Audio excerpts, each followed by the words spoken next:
आम्ही आलोय तर आज आनंददायी शनिवार अंतर्गत किराणा दुकानदार काकांची मुलाखत घ्यायला घेणार आहेत सगळेजण मुलाखत। चला आपण सगळे पहा, आज आम्ही आनंददायी शनिवार अंतर्गत किराणा दुकानदार काकांची मुलाखत घेण्यासाठी आलो आहोत आणि विद्यार्थी बघा आज इथे त्यासाठीच दुकानामध्ये प्रत्यक्ष आलेले आहेत आणि विद्यार्थी काय नेमकी मुलाखतीच्या स्वरूपामध्ये काकांना प्रश्न विचारणार आहेत ते आपण प्रत्यक्ष पाहणार। पण ऐकूयात, आम्हाला सगळ्यांना उत्सुकता आहे काकांना आणि त्यांच्या भैयाला दादाला ऐकण्याची। पॉज करा। काका तुमचं नाव काय? परमेश्वर पांडुरंग कदम। किराणा दुकानाचं नाव काय? अतुल किराणा जनरल स्टोअर। किराणा दुकानाची वेळ किती? सकाळी 7 वाजेपर्यंत 10। 7 ते 10 म्हणजे दिवसभर म्हणजे सकाळी सुरू असतं आणि त्यानंतर 4 ते 10। 4 ते 10। दुपारी का बरं नसतं उघडं? दुपारी नसतं म्हणजे कामामुळं, हा कामामुळे, शेतीच्या कामामुळे आपल्याला तेवढासा वेळ देता येत नाही। तुमच्या दुकानात अजून कोण आहे?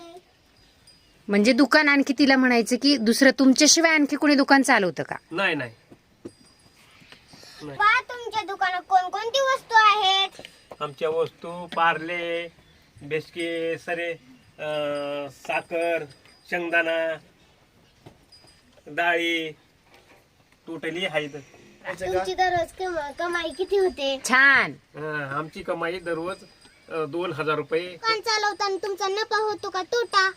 नाही, नफाच होतो ना, नफ्याशिवाय कोण चालीन दुकान। छान बघा। तुमच्या दुकानावर दररोज किती माणसं येतात खरेदी करायला?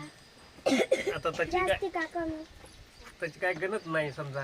म्हणजे तिला असं म्हणायचंय की तुम्हाला गिऱ्हाईक कसं आहे, चांगलं आहे की नाही? चांगलं गेलं। आमच्या मुलांनी खूप छान तुम्हाला प्रश्न विचारले, त्यांच्या पद्धतीने, त्यांच्या बुद्धीला पटतील ते, त्यांच्या वयानुरूप।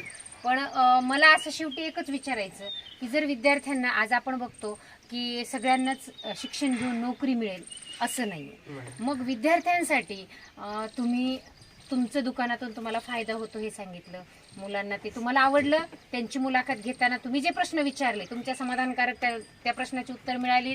मिळाली। मग तुम्ही आमच्या मुलांना काय सल्ला देणार? मी तुमच्या दादाला विचारणार आहे। किराणा दुकान कोणत्या गावात आहे? पाटेगाव। पाटेगावामध्ये, बीड तालुका आणि बीड जिल्हा। मग आता आमच्या मुलांना तुम्ही काय सल्ला द्याल की भविष्यामध्ये नोकऱ्याच असतील असं नाहीये, मग या धंद्याच्या निमित्ताने किंवा व्यवसायाच्या निमित्ताने आपल्या मुलांना एक मोलाचा सल्ला आम्हाला तुमच्याकडून हवाय, तो काय देणार?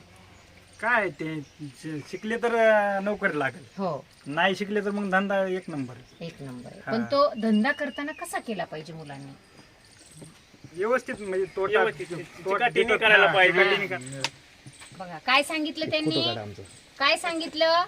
इकडे फायद्याचं आहे का तोट्याचं सांगितलं अण्णांनी? फायद्याचं आहे। पण तो कसा केला तर फायद्याचा आहे? चिकाटीने केला तर फायद्याचा। कशाचा आहे? चिकाटीने का?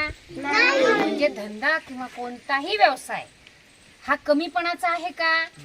कमी नोकरी नाही लागली तर आपण काहीच नाही केलं पाहिजे का?